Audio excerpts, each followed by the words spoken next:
السلام علیکم ورحمۃ اللہ وبرکاتہ۔ ان الحمد للہ نحمده ونستعینه ونستغفره ونعوذ باللہ من شرور انفسنا ومن سیئات اعمالنا، من يهده اللہ فلا مضل له ومن يضلل فلا هادی له، واشهد ان لا الہ الا اللہ وحدہ لا شریک له واشهد ان محمدا عبدہ ورسولہ۔ یا ایھا الذین آمنوا اتقوا اللہ حق تقاته ولا تموتن الا وانتم مسلمون۔ يا أيها الناس اتقوا ربكم الذي خلقكم من نفس واحدة وخلق منها زوجها وبث منهما رجالا كثيرا ونساء واتقوا الله الذي تساءلون به والأرحام إن الله كان عليكم رقيبا۔ يا أيها الذين آمنوا اتقوا الله وقولوا قولا سديدا يصلح لكم أعمالكم ويغفر لكم ذنوبكم ومن يطع الله ورسوله فقد فاز فوزا عظيما۔ أما بعد فإن أصدق الحديث كلام الله وخير الهدي هدي محمد صلى الله عليه وسلم وشر الأمور محدثاتها وكل محدثة بدعة وكل بدعة ضلالة وكل ضلالة في النار۔ فأعوذ بالله السميع العليم من الشيطان الرجيم، بسم الله الرحمن الرحيم۔ ألم تروا أن الله سخر لكم ما في السماوات وما في الأرض وأسبغ عليكم نعمه ظاهرة وباطنة ومن الناس من يجادل في الله بغير علم ولا هدى ولا كتاب منير۔ رب اشرح لي صدری ویسر لی امری واحلل عقدۃ من لسانی یفقہوا قولی۔ عزیز بھائیوں، دوستوں، نوجوان ساتھیوں، آج انشاءاللہ جس موضوع پر میں آپ لوگوں کے سامنے کچھ باتیں رکھوں گا وہ ہے انسانی زندگی میں عقل اور انسانی دل کی اہمیت۔ بظاہر ہمارے ذہن میں یہ بات ہوتی ہے نا کہ انسانی عقل یا انسانی دل، اس کی کیا اہمیت ہے ہماری زندگیوں میں؟ انسان، ہم دنیا میں عقل مند کس کو سمجھتا ہے انسان؟ آپ کے پاس گاڑی ہو، گھر ہو، بنگلہ ہو، ہم نے بہت ساری چیزیں جمع کر لی ہے تو ہم سمجھتے ہیں بہت عقل مند انسان ہے، بہت ہوشیار انسان ہے۔ کوئی اگر لوگوں کو ٹوپی پہناتا ہے، ایک کی ٹوپی دوسرے کے سر، دوسری کی ٹوپی تیسرے کے سر، تو ہم سمجھتے ہیں یہ بہت عقل مند ہے، بہت ہوشیار انسان ہے۔ ہاں، لوگ کہتے بھی اپنی زبان سے، لیکن یاد رکھیے کہ عقل مندی یہ نہیں۔ میں انشاءاللہ آپ کو بتاؤں گا۔ آئیے سب سے پہلے یہ دیکھ لیتے ہیں کہ جو آیت میں نے آپ کے سامنے خطبہ مسنونہ میں تلاوت کی ہے، اس میں اللہ رب العالمین نے مجھے اور آپ کو اس بات کی تلقین کی ہے کہ اللہ تعالیٰ نے مجھے اور آپ کو بے شمار نعمتوں سے نوازا۔ اللہ تعالیٰ نے فرمایا ان اللہ سخر لکم ما فی السماوات الم تروا ان اللہ سخر لکم ما فی السماوات وما فی الارض، کہ اللہ رب العالمین نے، کیا آپ نہیں دیکھتے اللہ رب العالمین نے بہت ساری چیزیں آپ کے لیے مسخر کر رکھی ہے۔ آسمان و زمین کے درمیان میں کتنی چیزیں ہیں جس کو اللہ تعالیٰ نے میرے اور آپ کے تابع کر رکھا ہے، ہم لوگ اس کا استعمال کرتے ہیں، وہ ہمارے تابع ہیں۔ اور آگے فرمایا وَأَسْبَغَ عَلَيْكُمْ نِعْمَهُ ظَاهِرَةً وَبَاطِنَةً، اور بہت ساری ایسی نعمتیں ہیں اللہ رب العالمین نے جو مجھے اور آپ کو دے رکھی ہے، جو کچھ ظاہری نعمت ہیں اور کچھ باطنی نعمت ہے۔ ظاہری نعمت سے اہل علم نے کہا ہے، مفسرین نے، کہ ظاہری نعمت سے مراد وہ نعمتیں جس کا ہم رؤیت کے ذریعے سے ادراک کر سکتے ہیں، یعنی آنکھوں سے ہم اس کو دیکھ سکتے ہیں۔ بہت ساری نعمت، ہماری ہاتھ ہے، ہماری کان ہے، ہاں، اور اسی طرح ہمارے جسم کے ہر عضو اللہ رب العالمین کی ایک نعمت ہے میرے اور آپ کے لیے۔ اگر انسان غور کرے نا، اگر انسان اپنے جسم میں ہی غور کرے تو وہ سمجھ سکتا ہے کہ کتنی نعمتوں سے اللہ رب العالمین نے نوازا ہے۔ آج دنیا میں لوگ دیکھ رہے ہیں مال و دولت کی ریل پہل ہے ہر جگہ، ہر کوئی چاہتا ہے کہ میں بھی مالدار بن جاؤں، میں بھی دولت مند بن جاؤں، اور دوسروں کو دیکھ کر کے حسد کرنا، جلن کرنا۔ جبکہ اگر وہ انسان اپنے آپ کو دیکھ لے یا ان لوگوں کو دیکھ لے جو نعمت اللہ تعالیٰ نے آپ کو دی ہے دوسروں کو نہ دی ہو۔ ہاتھ نہ، اگر آپ کو ہاتھ کی نعمت سمجھنی ہے تو آپ دیکھ لیجئے وہ اس شخص کو جس کے دونوں ہاتھ نہیں ہیں، ہاں، یا جس کا ایک ہاتھ نہیں ہے۔ پیر کی نعمت کو سمجھنا ہے، آپ دیکھ لیجئے وہ لوگ جو بغیر پیر کے ہیں۔ تو عزیز بھائیوں، دوستوں، اللہ تعالیٰ نے کہا کہ اللہ تعالیٰ نے بہت ساری ظاہری نعمتیں مجھے اور آپ کو عطا کی ہیں، اسی طرح اللہ تعالیٰ نے بہت سی باطنی نعمتیں بھی عطا کی ہیں۔ اور باطنی نعمتوں سے بعض مفسرین نے کہا العقل، باطنی نعمت سے مراد عقل ہے، معرفت ہے، العقل والمعرفہ۔ ہاں، یہ باطنی نعمت ہے، یعنی اللہ تعالیٰ نے عقل دیا ہے، دل دیا ہے، جو ہمیں نظر نہیں آتا۔ ایسے عام جسم میں، انسانی جسم میں ہاتھ پیر جس طرح سے نظر آتے ہیں اس طرح سے دل اور عقل نظر نہیں آتی۔ لہذا اللہ تعالیٰ نے بہت ساری بے شمار نعمتیں مجھے اور آپ کو دے رکھی ہے، جس میں سے عقل اور انسانی دل بھی ہے۔ میں آپ کو بتاؤں کہ دیکھیے عقل کی اور دل کی انسان کی زندگی میں کتنی اہمیت ہے۔ عقل کے تعلق سے اللہ رب العالمین نے قرآن مجید میں فرمایا یؤتی الحکمۃ من یشاء ومن یؤت الحکمۃ فقد اوتی خیرا کثیرا، کہ اللہ رب العالمین نے جس شخص کو حکمت دے دی نا تو اللہ تعالیٰ نے اس کو ساری بھلائیاں سمیٹ کر کے دے دی۔ علامہ شوکانی رحمہم جو مفسر ہے، تقریباً 1250 میں آپ کی وفات ہے علامہ شوکانی رحمہم کی، 1250 ہجری میں علامہ شوکانی رحمہم فرماتے ہیں الحکمت ہی العلم العقل، کہ حکمت سے مراد یہاں پر علم ہے، عقل ہے انسان کی. یعنی جس شخص کو اللہ رب العالمین نے صحیح سالم عقل دی ہونا تو اللہ تعالیٰ نے اس کے لیے دنیا بھر کی ساری نعمتوں کو جمع کر دیا، دنیا بھر کی ساری نعمتوں کو جمع کر دیا. تو یہ عقل کی اہمیت ہے میری اور آپ کی زندگی میں. یعنی جو انسان عقل رکھتا ہے، فہم رکھتا ہے، اللہ رب العالمین نے اس کو دنیا بھر کی نعمتوں کو جمع کر دیا. عقل مند انسان کون ہے؟ میں انشاءاللہ سٹیپ بائی سٹیپ آپ کو تھوڑا سا عقل کے بارے میں بتاؤں گا، دل کے بارے میں بتاؤں گا، پھر اس کے استعمالات کے تعلق سے بتاؤں گا. دیکھیے عقل، انسان کی زندگی میں عقل کی کیا اہمیت ہے اور اصل عقل مند کون ہے. ہر شخص یہ سمجھتا ہے کہ عقل مند کون ہے. ہمارے یہاں جیسے میں نے آپ کو بتایا کہ عقل مند ہم کس کو سمجھتے ہیں؟ وہ جو لوگوں کو بیوقوف بنانے والا ہو، جو لوگوں کو دھوکے دینے والا ہو، ایک کی ٹوپی دوسرے کے سر، دوسرے کی ٹوپی تیسرے کے سر. یا پھر بھی اگر اس نے بڑی بڑی بلڈنگیں بنا لی، اگر اس نے اپنا پہلے غریب تھا اور پھر وہ مالدار بن گیا، گرچہ وہ دین سے کتنا بھی دور ہو، وہ دین سے کتنا بھی دور ہو، ہم یہ کہتے ہیں بہت ہوشیار ہے، بہت عقل مند ہے وہ شخص. مجھے یہ بتائیے کہ کیا وہ شخص عقل مند ہو سکتا ہے جو دین سے دور رہ کر کے دنیا کما رہا ہے؟ آپ قرآن مجید آپ پڑھتے ہیں، سورہ ملک کی تلاوت آپ، میں امید کرتا ہوں کہ ہر روز رات میں سوتے وقت کرتے ہوں گے. اس میں ایک آیت میں اور آپ ہر روز پڑھتے ہیں، وہ کیا؟ اللہ تعالیٰ نے فرمایا وَقَالُوا لَوْ كُنَّا نَسْمَعُ أَوْ نَعْقِلُ مَا كُنَّا فِي أَصْحَابِ السَّعِيرِ. جہنمی لوگ جہنم میں جب ڈالے جائیں گے اور داروغہ ان سے پوچھے گا کہ کیا تمہارے پاس کوئی ڈرانے والا نہیں آیا تھا، وہ کیا کہیں گے؟ قَالُوا قَدْ جَاءَنَا نَذِيرٌ فَكَذَّبْنَا وَقُلْنَا مَا نَزَّلَ اللَّهُ مِنْ شَيْءٍ. وہ لوگ کیا کہتے تھے؟ جہنمی لوگ کہیں گے کہ نہیں، ڈرانے والا تو آیا تھا لیکن ہم نے اس کا انکار کر دیا، ہم نے کہا اللہ تعالیٰ نے کوئی چیز نازل نہیں کی. اور وہ جہنم میں جانے کا سبب کیا بتائیں گے؟ کہیں گے وَقَالُوا لَوْ كُنَّا نَسْمَعُ أَوْ نَعْقِلُ مَا كُنَّا فِي أَصْحَابِ السَّعِيرِ. اگر ہم سنے ہوتے اور ہم عقل رکھے ہوتے تو ہم جہنمیوں میں سے نہیں ہوتے. اس سے کیا سمجھ میں آیا کہ عقل مند انسان وہ ہے جو اپنے آپ کو جہنم سے بچا لے اور جنت میں داخل کروا دے. چاہے دنیا میں آدمی نے کتنی ہی نعمتیں کیوں نہ حاصل کر لی ہو، چاہے وہ کتنا ہی مال اس نے کیوں نہ کما لیا ہو، کتنے ہی بڑے منصب پہ، عہدے پہ وہ کیوں نہ فائز ہو گیا ہو، اگر وہ دین سے دور ہے تو ہم یہ کہیں گے کہ وہ عقل مند نہیں ہے، وہ دنیا کا بے وقوف انسان ہے، گرچہ دنیاوی اعتبار سے وہ کتنا ہی عقل مند کیوں نہ ہو. لیکن اصل جو کامیابی ہے، اصل جو عقل مند انسان ہے وہ کون ہے؟ جو اپنے آپ کو جہنم سے بچا لے اور جنت میں داخل کر دے. یہی کیا ہے؟ اصل عقل مندی ہے. اچھا، ایک سوال، ایک اور چیز، دل کی کیا اہمیت ہے ہماری زندگی میں؟ دل جو اللہ رب العالمین نے مجھے اور آپ کو دے رکھا ہے، دل کی کیا اہمیت ہے؟ اور دل کو معلوم ہے آپ کو بہت ساری بیماریاں لاحق ہوتی ہیں، بہت ساری بیماری لگ جاتی ہے دل کو. میں بیماری سے مراد ہارٹ اٹیک کی بیماری یا کلوٹنگ کی بیماری نہیں کہہ رہا کہ جس میں نسوں میں کلوٹ ہو جاتا ہے، انسان کو اٹیک آ جاتا ہے، نہیں، وہ چیز کی بات نہیں کر رہا میں اندرونی بیماری، ایمانی بیماری کی میں بات کر رہا ہوں کہ دل کو کچھ بیماریاں ہوتی ہے جو لگتی ہے، جس کی وجہ سے دل کمزور ہو جاتا ہے.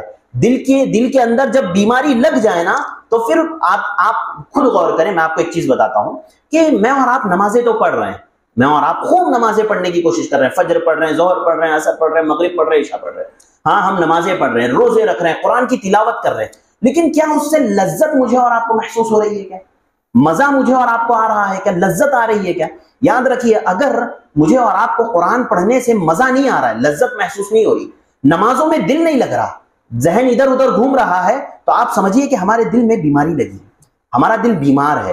اور بیمار دل کے ذریعے سے آدمی عبادات کی لذت کو محسوس نہیں کر سکتا. جیسے بیمار جسم سے انسان فائدہ اٹھا سکتا ہے، انسان بہت بیمار ہے، بستر میں پڑا ہوا ہے، کیا وہ باہر جا کر کے کام کر سکتا؟ فائدہ نہیں اٹھا سکتا ہے، وہ دنیاوی چیزوں سے بھی فائدہ نہیں اٹھا سکتا ہے بیمار جسم سے.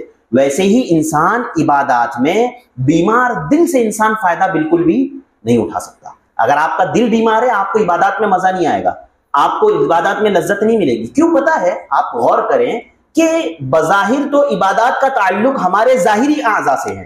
بظاہر ہم نماز پڑھ رہے ہیں تو ہمارے ہاتھ یوز ہو رہے ہیں، ہے نا، ہمارا پورا جسم یوز ہو رہا ہے، ہم لوگ رکوع کر رہے ہیں، سجدہ کر رہے ہیں، یا انسان حج کر رہا ہے تو اس کا مال بھی استعمال ہو رہا ہے، اس کا جسم بھی استعمال ہو رہا ہے. تو یہ ظاہری چیزیں تو استعمال ہوتی ہے عبادات میں، لیکن آپ کو پتا ہے عبادت کا مرکز کہاں ہے؟ عبادت کا مرکز کہاں ہے؟ ہمارا دل ہے. ظاہری اعضاء کے ذریعے سے عبادت ہوتی ہے، لیکن اس کا مرکز کیا ہے؟ دل ہے. اللہ کے نبی نے کیا کہا صحیح بخاری کی سب سے پہلی حدیث، انما الاعمال بالنیات، اعمال کا دار و مدار نیتوں پر ہے. اگر انسان کی نیت درست نہیں ہے، اس کی نیت صحیح نہیں ہے، تو ایسی صورت میں اس کی عبادات کا کوئی فائدہ نہیں ہوگا. اور نیت کا مرکز کہاں ہے؟ دل. دل میں نیت کہاں ہوتی ہے؟ دل میں ہوتی ہے. انسان دل سے نیت کرتا ہے. تو عزیز بھائیوں، یہ سوچو آپ کہ عقل کی اور دل کی کتنی اہمیت ہے ہماری شریعت میں. آج ہم لوگ اس کو سمجھتے نہیں ہیں. ہاں، کہ کس طرح سے ہم عقل مند بنے، یا کون شخص عقل مند ہے، کس کو ہم عقل مند سمجھے. یا ہمارا دل جو ہے، اس کو اگر بیماری، دنیاوی بیماری کی تو انسان بہت فکر کرتا ہے کہ کہیں مجھے اٹیک نہ آ جائے. اس کے لیے وہ تیل کم کھاتا ہے، وہ رننگ کرتا ہے، صبح صبح جاگنگ کے لیے نکلتا ہے، جم جاتا ہے، طرح طرح کے راستے اختیار کرتا ہے. کس چیز کے لیے؟ دنیاوی بیماری سے، ظاہری بیماریوں سے بچنے کے لیے. لیکن جو باطنی بیماری ہے، جو ہمارے دلوں کو لگ گئی ہے، کیا ہمیں اس کی فکر ہے؟ کیا ہم اس کے بارے میں سوچتے ہیں؟ کیا ہم اس کے بارے میں سمجھتے ہیں؟ اس کے بارے میں عقل رکھتے ہیں؟ عزیز بھائیوں، یاد رکھو، یہ بہت ضروری ہے. یہ بہت ضروری ہے. انسان ایک سوال جو بہت زیادہ ہمارے درمیان میں اٹھتا ہے، وہ یہ کہ انسانی جسم میں کون سی چیز زیادہ اہمیت والی ہے؟ میرا اور آپ کا دل زیادہ اہم ہے یا دماغ زیادہ اہم ہے؟ ہوتا ہے نا کبھی کبھار سوال انسان کے دماغ میں پیدا ہوتا ہے کہ انسانی جسم میں، یعنی سوچنے سمجھنے کے لحاظ سے، فیصلے کرنے کے لحاظ سے، کہ دونوں میں سے سب سے زیادہ اہم کون ہے؟ تو اس تعلق سے اہل علم نے یہ بات کہی ہے نا کہ دونوں برابر ہیں. دونوں ایک دوسرے کے ساتھ ملے جلے ہیں. ایک کے بغیر دوسرا کام نہیں کرتا، دوسرے کے بغیر جو ہے وہ پہلا والا کام نہیں کرتا. ایک سمجھتا ہے، دوسرا فیصلہ لیتا ہے. دل سمجھتا ہے، دماغ فیصلہ لیتا ہے. دماغ سمجھتا ہے، دل فیصلہ لیتا ہے. لہذا یہ دونوں ایک دوسرے کے ساتھ ملے جلے ہیں، دونوں ایک دوسرے سے الگ نہیں ہیں. لہذا یہ دونوں میرے اور آپ کے لیے بہت زیادہ ہیں. تو عزیز بھائیوں، میرے دوستوں، بزرگوں، میں نے جو بات آپ کے سامنے رکھی ہے بنیادی طور پر، کہ میری اور آپ کی زندگی میں ہمارے دل اور دماغ کی کتنی اہمیت ہے، عقل کی کتنی اہمیت ہے. انسان دنیا میں کتنا ہی مال کیوں نہ کما لے، وہ عقل مند نہیں. عقل مند وہ ہے جو اپنے آپ کو جہنم سے بچا لے اور جنت میں داخل کر دے. کیونکہ جہنمی کیا کہیں گے؟ وَقَالُوا لَوْ كُنَّا نَسْمَعُ أَوْ نَعْقِلُ مَا كُنَّا فِي أَصْحَابِ السَّعِيرِ، کہ اگر ہم سمجھتے، عقل رکھے ہوتے، تو آج ہم جہنمیوں میں سے نہیں ہوتے. لہذا عقل کا استعمال، دل کا استعمال بہت ضروری ہے صحیح طریقے سے. اچھا، دل کو لاحق ہونے والی بیماریوں میں نا بہت ساری بیماریاں ہیں، بہت ساری بیماریاں دل کو لگ جاتی ہیں. لیکن اس کو شفا کیسے حاصل کی جائے؟ کبھی حسد کی بیماری، کینہ کی بیماری، بغض کی بیماری، بہت ساری ان گنت بیماریاں ہیں جو ہمارے دل کو لگتی ہے. اس کی شفا کیا ہے؟ اللہ رب العالمین نے قرآن مجید میں فرمایا، یا ایھا الناس قد جاءتکم موعظۃ من ربکم وشفاء لما فی الصدور، کہ قرآن مجید یہ وہ کتاب ہے جو انسانی دلوں کے لیے شفا ہے. آپ خود سوچیں، آپ خود غور کریں کہ میں نے اور آپ نے اتنی زندگیاں گزار لی، 30 سال، 40 سال، 50 سال ہم نے زندگی گزار لی. کبھی آپ نے کسی کو یہ بولتے ہوئے سنا کہ میں قرآن کی تلاوت کرتا ہوں اپنی دل کی بیماریوں کو ٹھیک کرنے کے لیے؟ نہیں سنا ہوگا. آپ نے یہ دیکھا ہوگا کہ وہ ہاتھ درد ہو رہا ہے، سورہ فاتحہ اور طرح طرح کی چیزیں پڑھ کر کے دم کر رہا ہے. پیر درد ہو رہے ہیں، وہ دم کر رہا ہے. بیماری، کمزوری جسم میں آ رہی ہے، وہ پڑھ پڑھ کر کے اپنے آپ پر دم کر رہا ہے. قرآن مجید یقیناً جسموں کے لیے شفا ہے ہی. قرآن مجید سے جسموں کو شفا ملتی ہے، لیکن یاد رکھیے قرآن مجید سے دلوں کو بھی شفا ملتی ہے. آج ہم نے جسمانی شفا کی تو بہت فکر کری ہے، اور ہم کرتے بھی ہیں. کتنے عامل، اسی لیے نا آج روڈوں پر گھومتے پھر رہے ہیں ہمارے بہت سارے عامل، ہاں، جن جادو کا علاج کرنے والے، اور لوگوں کو بیوقوف بنا بنا کر کے لوٹتے ہیں، لٹیرے بن چکے ہیں. یاد رکھیے انسان جسم کی تو شفا حاصل کر سکتا ہے قرآن مجید سے، لیکن اس سے دلوں کی بھی شفا حاصل ہوتی ہے، اس سے انسانی دلوں کو بھی شفا ملتی ہے. لہذا ہم اس کی فکر نہیں کرتے. آپ خود سوچیں، کبھی آپ نے یہ سوچا کہ میں قرآن مجید پڑھوں اور اس سے اپنے دل کی شفا حاصل کروں؟ میرا دل جو بیماریوں میں لت پت ہو چکا ہے، جس کی وجہ سے آج مجھے عبادات میں مزہ نہیں آ رہا، آج مجھے عبادت میں وہ لذت نہیں مل رہی ہے، قرآن مجید کی تلاوت کر رہا ہوں، آنکھوں سے آنسو جاری نہیں ہو رہے، ہاں، جہنم کی آیتیں پڑھ رہا ہوں، قیامت کا منظر پڑھ رہا ہوں قرآن مجید میں، قیامت کا منظر اپنے کانوں سے سن رہا ہوں، جہنم کی ہولناکیاں اپنے کانوں سے سن رہا ہوں، کتنی چیزیں میں قرآن میں سن رہا ہوں، لیکن آنکھوں سے آنسو جاری نہیں ہو رہے. کیوں؟ کیونکہ دل بیمار ہے. دل بیمار ہے. جب تک آپ اس کا علاج نہیں کرو گے، جب تک دل کو شفا ملے گی نہیں، تب تک کہ ہمارا دل ایمان اور عبادات میں لذت محسوس نہیں کرے گا. تو عزیز بھائیوں، ضرورت اس بات کی ہے نا کہ ہم اپنے دلوں کو شفا دیں. شفا کے لیے دیکھیے، بیماری دل کو نا، اہل علم نے یہ بات لکھی ہے دل کے تعلق سے کہ دل کو 2 قسم کی بیماری لگتی ہے. ایک بیماری ہوتی ہے شبہات کی، اور دوسری بیماری ہوتی ہے شہوات کی. کون سی بیماری؟ ایک شبہات کی اور ایک شہوات کی.